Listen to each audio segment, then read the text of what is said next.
So Shabaka was different in that way. He was not one to be played with, not one to be trifled with. He was a powerful ruler.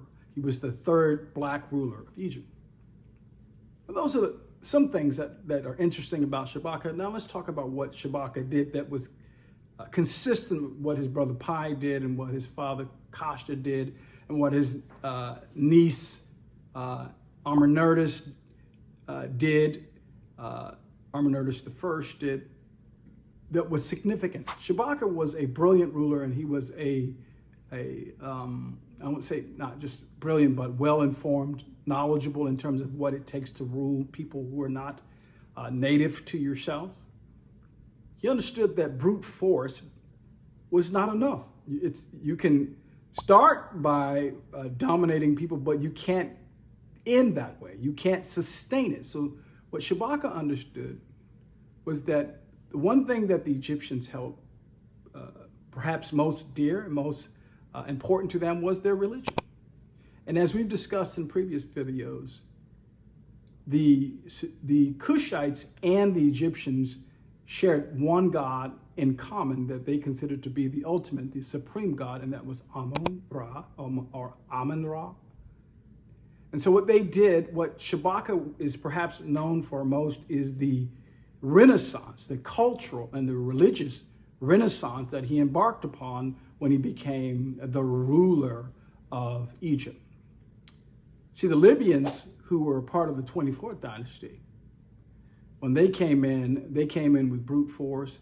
They came in and they showed total disregard to the religion of Egypt. And so they were outsiders, and they were seen by the commoners as just interlopers, people who were there because they had the brute force and power. They were not getting, and they were not entitled to, as far as the commoners were concerned, the support of the average Egyptian. Whereas Kashta, Pianke, and then later Shabaka understood that it was not just a matter of our bows and our arrows and our chariots and our swords, that it also had to be relationship building. And so Shabaka, Kashta started it, Pianke furthered it, but Shabaka did something that was different. He rebuilt temples that had been allowed to fall into a state of disrepair. He built substantially in the city of Thebes.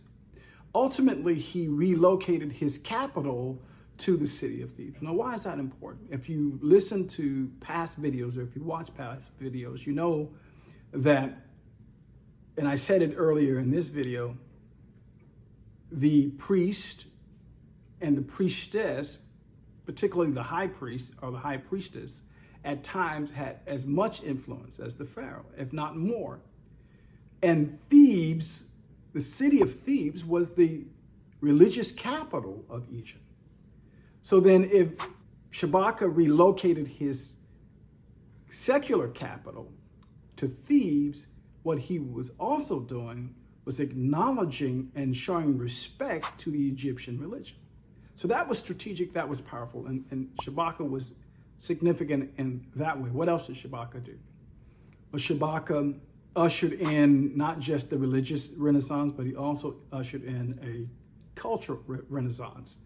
He noticed that there were certain sacred texts that the Egyptians had that had somehow fallen into a state of disrepair, where they were faded and not likely to last much longer into the future. And so what he did was he took those sacred texts that were written on papyrus, and he had some of those sacred texts etched on stone. And he did that to preserve the religions, the teachings, the writings, the beliefs, to perpetuate those sacred things that the Egyptians held dear. And they loved him, or maybe that's too strong of a term. They liked him, they appreciated him for that. One such text, one such writing is referred to as the Shabaka stone. And that is in existence today. That is somewhere in a museum. I believe it's somewhere in England. The Shabaka stone was found, and it goes into the Egyptians' myth of creation. So Shabaka did that. The reason why we know to some degree what the Egyptians believed is because when the Cushites came in, they took that seriously. They didn't just trample upon the beliefs, the values, and the culture of the conquered people. They respected them.